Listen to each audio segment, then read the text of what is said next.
infrastructure de stockage yi dégg naa ko ndax nag wax dëgg yàlla bu fekkente ne dañoo bëgg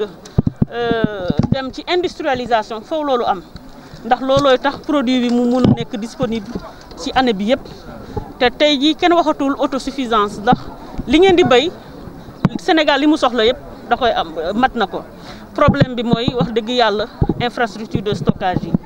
waaye di fàttali ni président de la République programme infrastructure de stockage dafa nekk li ko ñor donc xanaa dañuy dem rek gën ko gaawantu ndax gis nañ ni vraiment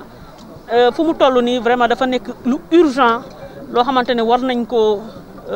solutionner ci ni mu gën a gaawee bu ko defee seen njàmbat yem ren en tout cas loolu mooy suñu yéene lépp lu ñu mën danañ ko def waaye man li ma waxoon sànq ca fa jogoy laa fi wax tey mooy dañu war a fexe ñu lëkkaloo gën a liggéey bi gën a ratax suñu diggante ndax commerce dafa war a jiitu sax production maanaam balaa ngaa bay sax commerce dafa war a toog ñëw taxaw ñu ànd depuis début ba fi muy ci cappaandaw ga mais buñ ko deful rek jafe-jafe day dikk donc loolu moom gëm naa ni dafa nekk correction boo xam ne war nañ ko indi ci ni mu war a gën a gaawee waaye tamit yéen a yor seen doole yéen a yor seen tool yéen ay produire lu état bi taxaw pour réguler loolu bu fekkente ne tamit yéen àndu leen ci dafay daal di jafe donc man li may wax rek mooy dëgg la ren raw nañu ba noppi waaye déjà ñu jàngat ci nga xamante ne dañuy gën a joxante loxo ñu ànd xool politique yi nga xamante ne moom mooy gën a baax nga xamante ne dinañu xam ban période la kii di produire ñiy produire lële bu ko defee bu ñëpp produire ondoo le même produit ndax bu ñëpp amandoo même produit bu baree ci marché bi rek prix yi day daanu donc loolu dinañ ci liggéey li ngeen wax aussi ci wàllum régulation bi dinañ ci gën a bàyyi xel ndax xëy na parfois dafay am yenn erreur yi ciy am ndax léeg-léeg information bi ngay soxla pour nga mën a réguler marché bi comme ni mu waree léeg-léeg information bi dafay xaaw a manqué mais loolu yëpp tamit dinañ ko corriger incha allah ba nga xamante ne li ngeen doon jàmbat ci at yi yëpp vraiment ngeen année prochaine ngeen gis mu am tan bu baax a baax mu lii yëpp féetee ñu ginnaaw maa ngi leen di gërëm di leen di sant. Voilà, donc je voudrais tout d'abord remercier les autorités qui m'ont accompagné, le gouverneur, le préfet, les sous-préfets, le maire,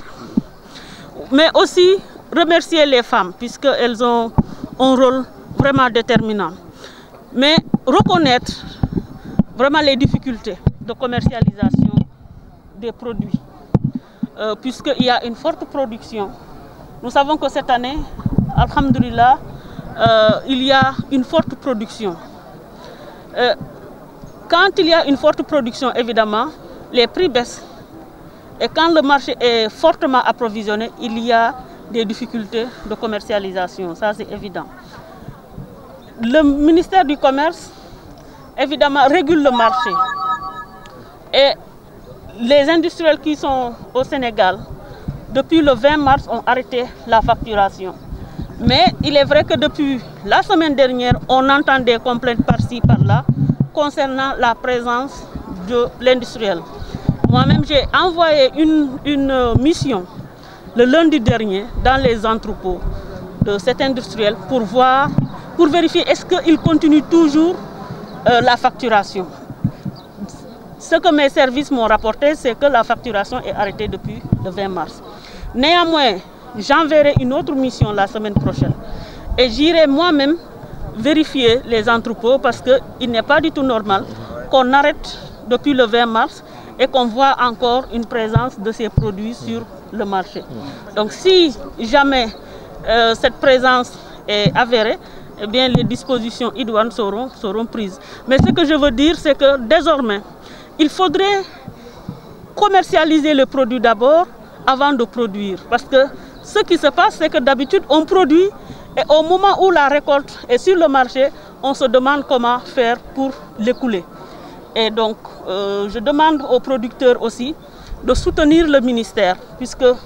au-delà de cette première rencontre, qui est une rencontre de prise de contact, nous allons travailler ensemble pour que les difficultés de la filière, ou bien les difficultés des différentes filières soient derrière nous à partir de l'année prochaine.